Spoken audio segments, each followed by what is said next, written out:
May the words of my mouth and the meditation of my heart be always acceptable to you, O Lord, my rock and my redeemer. Amen. Please be seated. In February of 2017, my dad celebrated his 90th birthday.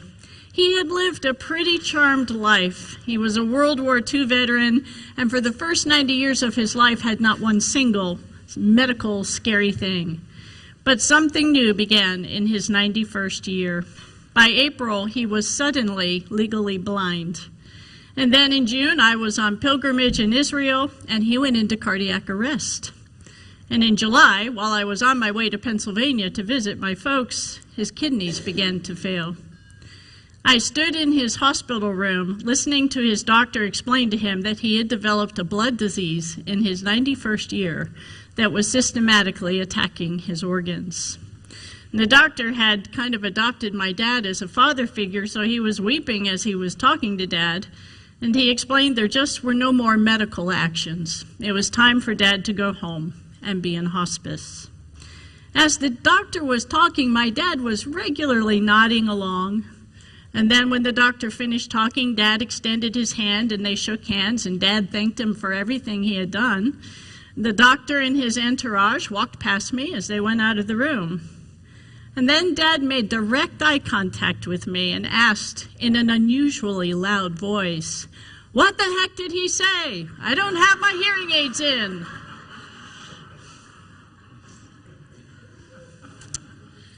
Yep. Every year, our Lenten lectionary takes us on an intentional journey of faith from Ash Wednesday to Holy Week. In week 1 this year, Father Ron talked to us about our humanness and our createdness. We are only human, he said, and we are created in the image of God. In week 2, we talked about Nicodemus and his holy curiosity through which God called him and calls us to the unknown, to lives of faithfulness. And this week, the lectionary presents us with a very unexpected conversation, one that is filled with revelation. What in the world is Jesus doing in Samaria in the first place?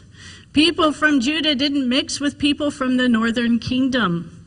They were all at one point part of the Israelites, but they had separated into 2 factions, each believing that its brand of faith was the right one. Where have we heard that story before? But Jesus walked past those polarized positions and sat down by Jacob's well, the very epicenter of the northern kingdom. He is a foreigner there. John says it's about noon. It's a subtle thing, but that tidbit is kind of important. When I was visiting in Israel, we watched the sunrise in the Wadi Kelt, the wilderness area that Jesus and John the Baptist walked through during the Gospels. It was absolutely frigid until the sun began to rise. But by noon, it was so hot, we had to find air conditioning. So it is extraordinary that the Samaritan woman would choose the hottest part of the day to fill her jars with water and carry them back to the city. It is the plan she has on that day. Jesus asks her to draw water for him.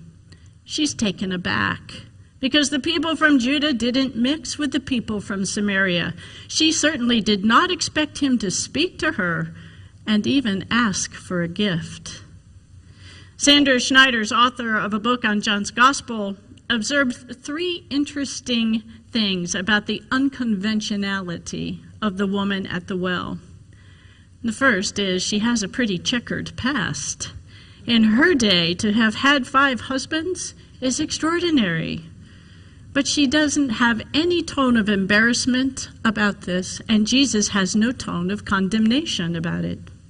Secondly, she has an uncommon theological knowledge. She's going to engage in a debate with Jesus about the history of their faith. And third, she spontaneously takes on the role of a public witness to Jesus. Jesus' part in the conversation is unexpected too. It's unexpected for him to be at Jacob's well. It's unexpected for him to engage in conversation with a woman alone. Where are the safeguarding protocols? Jesus reveals his divine identity to this woman using the same I am language of God. I am he, the one who is speaking to you. The disciples return, and they're astonished that Jesus has been talking with this woman. They didn't expect that either. And yet, this unexpected conversation will springboard the woman into her true calling as an apostle. Those who hear her witness will come to Jesus.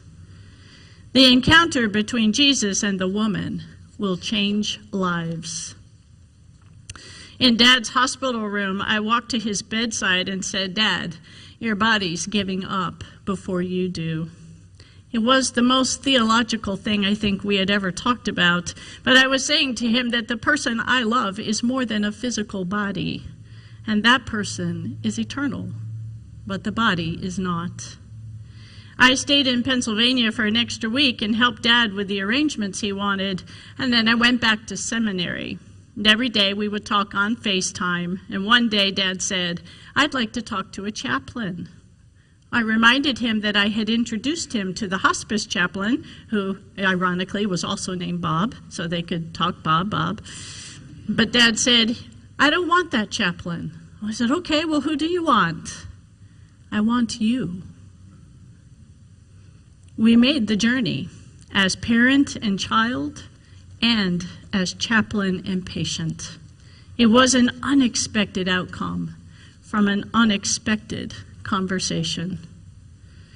In the middle of Lent, I wonder how God in this moment is inviting us to step away from our comfort zone to unexpected conversations with strangers or with people we know and love but with whom we really haven't explored deep questions. How is God calling us as a congregation to engage in our divided secular community? Last week, Rachel Held Evans said to us, "The life of faith is also a life of holy curiosity." The woman at the well engages with Jesus in a remarkable conversation filled with holy curiosity. It quenches her spiritual thirst with living water, just as Jesus said it would. In that unexpected moment, there is holiness and wholeness. Maybe the challenge before us is to see the grocery store or the post office or a hospital room, a broken relationship, or even just our coffee fellowship hour as an invitation for our curiosity to open conversations and to allow God to consecrate, to make holy those moments. It is the apostolic witness of the Samaritan woman at Jacob's well.